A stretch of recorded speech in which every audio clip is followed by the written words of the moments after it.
الرحمن الرحیم وَإِنْ كَانَ رَجُلٌ يُورَثُ كَلَالَةً أَوْ امْرَأَةٌ وَلَهُ أَخٌ أَوْ أُخْتٌ فَلِكُلِّ وَاحِدٍ مِّنْهُمَا السُّدُسُ۔ اس سے پہلے اللہ تبارک و تعالیٰ نے ان وارثوں کے حصے بیان کیے ہیں جن کے ساتھ رشتہ نسب کا یا ازدواج کا تھا، یعنی والدین، اولاد، اسی طریقے سے میاں بیوی، اور یہاں سے ان کے علاوہ جو وارثین ہیں ان کے حصوں کا بیان ہے، اور کلالہ کے مسائل بیان کیے ہیں۔ کلالہ اسے کہتے ہیں جس کے نہ اصول ہو نہ فروع۔ اصول میں جیسے باپ، دادا، پردادا، ان کو اصول کہتے ہیں، اور فروع اولاد، اولاد کے اولاد، اس طریقے سے۔ تو جس کے نہ اصول ہو نہ فروع ہوں، ہاں اس کے بہن بھائی ہوں تو اس کے احکام یہاں پر بیان کیے گئے۔ وَإِنْ كَانَ رَجُلٌ، اور اگر کوئی ایسا شخص ہو یورث، کہ جو وارث بنائے، یعنی جو فوت ہو جائے اور اس کے مال کا کوئی دوسرا وارث بنے، کلالتاً، جو کلالہ ہو، یعنی کہ کلالہ کا مطلب کیا کہ جس کے نہ والدین ہو اور نہ ہی اولاد ہو، او امرأۃ، یا عورت ہو، یعنی ایسی عورت ہو جس کے نہ اصول ہو نہ فروع، وَلَهُ أَخٌ أَوْ أُخْتٌ، اور اس کا بھائی یا بہن ہو، فَلِكُلِّ وَاحِدٍ مِّنْهُمَا السُّدُسُ، تو ان میں سے ہر ایک کے لیے چھٹا حصہ ہوگا۔ فَإِنْ كَانُوا أَكْثَرَ مِنْ ذَلِكَ، پھر اگر یہ بہن بھائی زیادہ ہوں اس سے، یعنی کہ بہن ہو اور ساتھ بھائی ہو، دو بندے ہوں،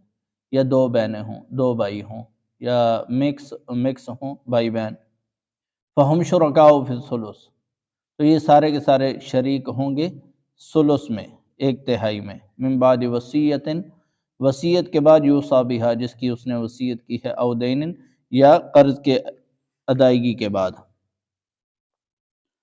اب یہاں پر جو اہم ترین مسئلہ ہے وہ یہ کہ کلالہ جس کا ایک بھائی یا ایک بہن ہو، چاہے بھائی ہو یا بہن ہو، دونوں کو چھٹا حصہ ملے گا۔ اور یہ واحد مسئلہ ہے اس علم المیراث میں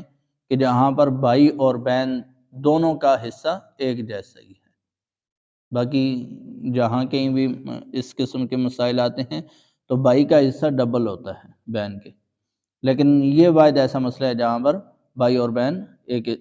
دونوں کا ایک جیسا ہی حصہ ہے۔ اور دوسری بات یہ کہ یہاں پر جو بھائی یا بہن مراد ہیں یہ اخیافی، یعنی جو ماں شریک بھائی یا بہن ہوں وہ مراد ہے۔ حقیقی یعنی ماں باپ شریک بھائی بہن جن کو عینی کہتے ہیں، یا باپ شریک بھائی بہن کہ جن کو علاتی کہتے ہیں، وہ یہاں پر مراد نہیں ہے۔ اور آیت نے مطلق ذکر کیا ہے، بھائی ہو یا بہن ہو، آیت نے اس بات کا ذکر نہیں کیا کہ وہ ماں شریک ہو۔ حضرت سعد ابن ابی وقاص رضی اللہ تعالیٰ عنہ کی جو قرأت ہے اس میں اسی طریقے سے ہے، وَلَهُ أَخٌ أَوْ أُخْتٌ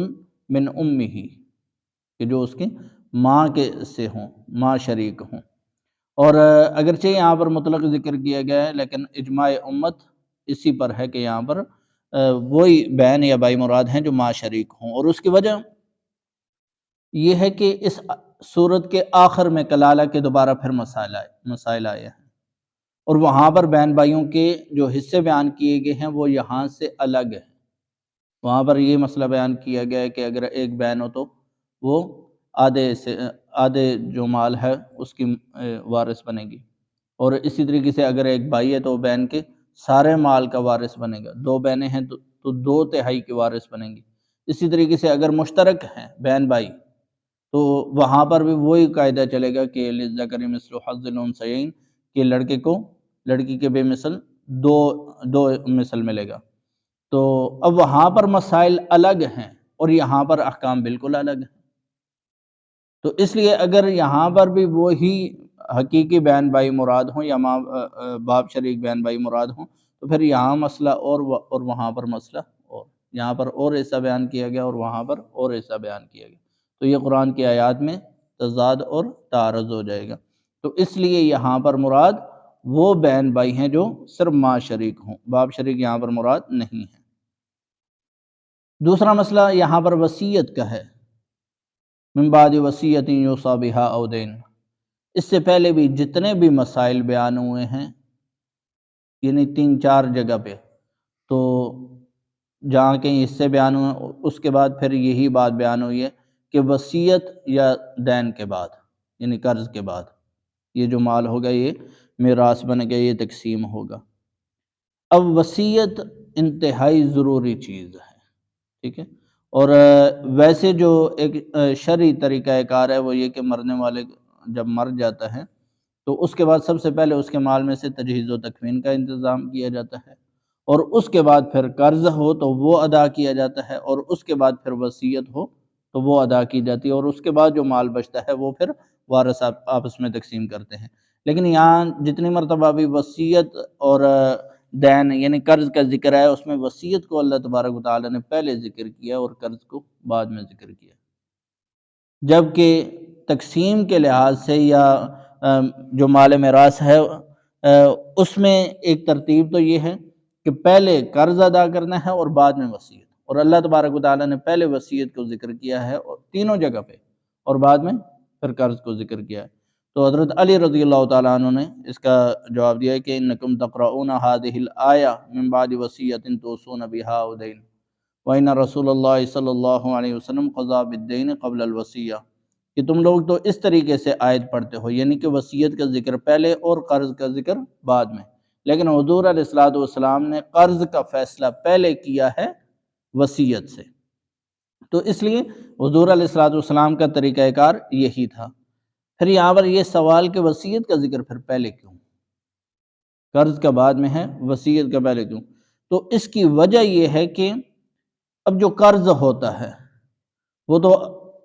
جو بعد میں وارث ہوتے ہیں وہ نہ ادا کریں تو جو قرض خواہ ہوتا ہے وہ اگر گلے پڑتا ہے اس نے تو زبردستی لینا ہے، جبکہ جو وصیت ہوتا ہے یہ وصیت اور مال میراث دونوں ایک ہی طرح کے ہیں، بغیر محنت کے حاصل ہونے والے، اور اس میں یہ بہت ممکن تھا کہ جو ورثاء ہیں وہ وصیت کو چھپا لیں، اگر وصیت ظاہر بھی ہے تب بھی وصیت نہ ادا کریں، کیونکہ وصیت ایک تو ہوتی بھی عام طور پر رشتہ داروں سے باہر کے لیے، رشتہ دار تو وارث بن جاتے ہیں اور ان سے باہر کے لیے، تو کون ہے جو اپنا مال جو مفت کا مال مل رہا ہو وہ کسی دوسرے کو دینے کے لیے تیار ہوگا؟ تو اس لیے اللہ تبارک و تعالیٰ نے وصیت کو پہلے ذکر کیا کہ وصیت انتہائی ضروری ہے، 1/3 میں وصیت کو ضرور نافذ کیا جائے، اس لیے اللہ تبارک و تعالیٰ نے وصیت کا ذکر پہلے ذکر کیا ہے۔ اور دوسری بات یہ کہ وارث کے لیے وصیت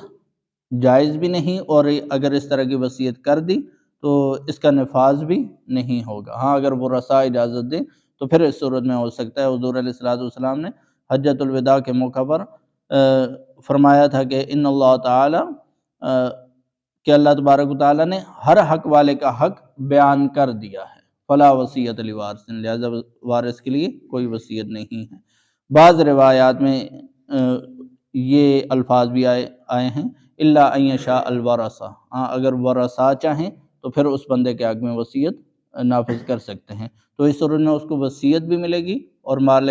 جو میراث ہے اس میں جو اس کا حصہ ہے وہ بھی اس کو ضرور ملے گا۔ غیر مضارن، کہ جو مورث ہے جو مرنے والا ہے